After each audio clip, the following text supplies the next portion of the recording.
হর হর মহাদেব, হর হর মহাদেব বলে বেরিয়ে পড়লাম আমার মহাদেবের মাথায় জল ঢালতে, আমার ব্রত ভঙ্গ করতে। বেরিয়ে পড়লাম আমার বাবার দর্শনের উদ্দেশ্যে। সেখানে যেই দেখি, ওরে বাবা কত লাইন! আমি এত বছর পুজো দিতে এসেছি, কখনো আমাকে এত লাইনে দাঁড়াতেই হয় না। কারণ আমি দোকান বন্ধ করে সবার শেষে আসি, এসে টুক করে পুজো দিয়ে বাড়ি চলে যাই। এইবারে আমার দাঁড়িয়ে থেকে হাতে যন্ত্রণা শুরু হয়ে গেছিলো। আমি তো আমার মহাদেবকে ডাকতে শুরু করলাম, মহাদেব প্লিজ হেল্প, আমি আর পাচ্ছি না। বলতেই আমার মহাদেব সঙ্গে সঙ্গে আমাকে হেল্প করলো। হেল্প করতেই আমি বসে পড়লাম পুষ্পাঞ্জলি দিতে। ওদিকে পুষ্পাঞ্জলি দিতে বসে দেখি আমি তো বিশাল বড় একটা ভুল করে ফেলেছি। না কি ভুল করেছি, আমার মহাদেবের তারে যে আমি মালাটা গেঁথেছিলাম সেটাই আনতে ভুলে গেছি। আবার আমি আমার ননদ রায়বাগিনী ননদিনীকে পাঠালাম মালাটা আনার জন্যে। সে মালাটা এনে দিল। আমি পুষ্পাঞ্জলি দিয়ে উঠে পড়লাম বাবা মহাদেবের মাথায় ডাব, দুধ, ঘি, মধু ঢালার জন্যে।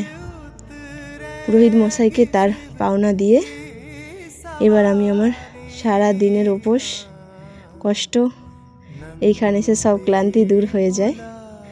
হর হর মহাদেব বলে আমি ঢেলে ফেললাম। হর হর মহাদেব, কাল হারা, দুঃখ হারা, রোগ হারা, এই জগৎকে রক্ষা করো মহাদেব। এই জগতের মানুষদিকে তুমি একটু সুচিন্তা ভাবনা দিও বলে আমি তার পায়ে ফুল নিবেদন করলাম। যেই মালা আমি ভুলে গিয়েছিলাম সেই মালাও দিয়ে দিলাম। দিয়ে ঘি, মধু, এদিকে সমস্ত কাজ আমি কমপ্লিট করে নিয়ে ঘি, মধু, গাঁজা, কলকে সমস্ত কিছু দিয়ে দিলাম। আজকে বাবার মাথায় যে পরিমাণে জল ঢালছে, মা পার্বতীকে তো প্যারাসিটামল নিয়ে রেডি থাকতে হবে। বাবার তো অলরেডি জ্বর চলে এসেছে মনে হচ্ছে, আর গলা তো বাবার ভারী হয়ে গেছে। বাবার মাথায় বাবার ভক্তরা সবাই মালা পরিয়েছে। আমি বাবার কাছে ধূপ জ্বেলে দিলাম, বাতি দিয়ে দিলাম। দিয়ে আমি আমার মনস্কামনা বাবাকে বলে আমি চললাম হর পার্বতীর দর্শনে। আজকের সন্ধ্যা তাদের জন্যে, তাদেরকে প্রণাম করে ফেললাম। প্রণাম করে আমি প্রসাদ নিতে গেলাম। এদিকে প্রসাদ নিয়ে আমি চললাম আমার তারা মায়ের কাছে। তারা মাকে দর্শন করে আমি বাড়ি যাব। যাই আমার তারা মায়ের কাছে, ধূপ বাতি দিয়ে আমার মনস্কামনা বলে তারা মায়ের কাছে যাই। তারা মায়ের কাছে যেই আমি আমার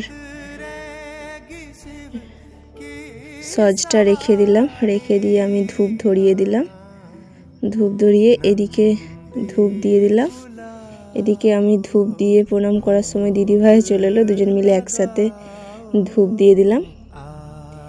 দিয়ে ধূপ রেখে ওখান থেকেই বাতিটা ধরিয়ে নিয়ে যাওয়ার চেষ্টা করছিলাম।